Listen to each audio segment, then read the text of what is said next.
રામદેવ પીર ધનભાગ્ય આપણા બધાના આજે ચૈત્ર માસ ચોખ્ખો ચૈત્ર માસ એમ કહેવાય, વડીલો કહેતા આજે.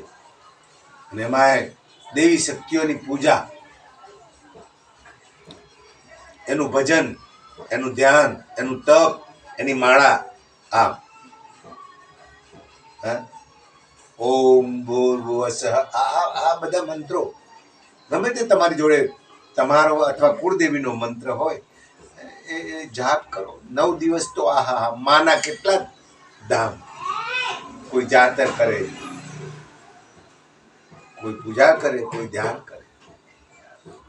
પણ ખબર છે બીજી, આપણે બધાએ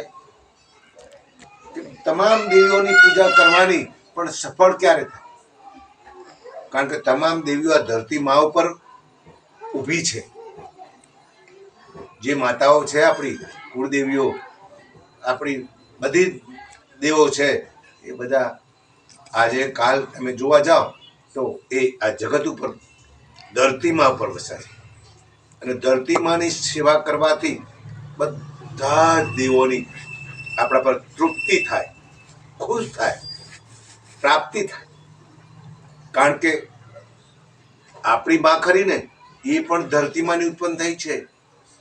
જગતનું તમામ આ સર્જન થયું છે ને ધરતીમાંથી ઉત્પન્ન થયું છે.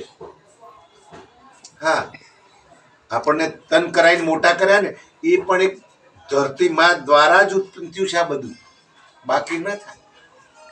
માટે ધરતીમાની પૂજા કરીને જ્યારે, અરે ધરતીમાં તો જાગૃત છે. એક નાનો રજકણ આપણે લઈએ ને ધરતી માતામાંની, તો એમાં પણ એક જીવ છે, જીવિત છે. એનો પુરાવો છે. કારણ કે જો સીતા માતા ક્યાંથી ઉત્પન્ન થયા? ધરતી માતાથી. માં ઉત્પન્ન થયા ને આપણી પોતાની, સીતા માતા આપણી પોતાની માં પણ ધરતી માએ જન્મ આપ્યો છે.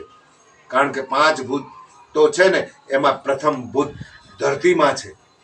અને ધરતીમાં ન હોત ને તો હું તમે આ વિડીયો ના ઉતારી શકીએ, બોલી ન શકીએ, શું કરીએ, ક્યાં ઉભા રહીએ? જ્યારે પ્રભુએ આ ઉત્પન્ન કરી છે ને, એને જાણવા જેવું છે, એને પૂજવા જેવું છે. આપણે ધરતીમાંને પૂજીશું ને, આપણી બધી જ કુળદેવીઓ, આપણી શક્તિઓ છે ને, એ આપણા પર ખુશી અને તૃપ્ત થશે અને ખૂબ આપણને સુખી કરશે અને કોઈ પણ દુઃખથી નિવૃત્તિ થશે. જય અલગધણી, જય રામદેવ પીર.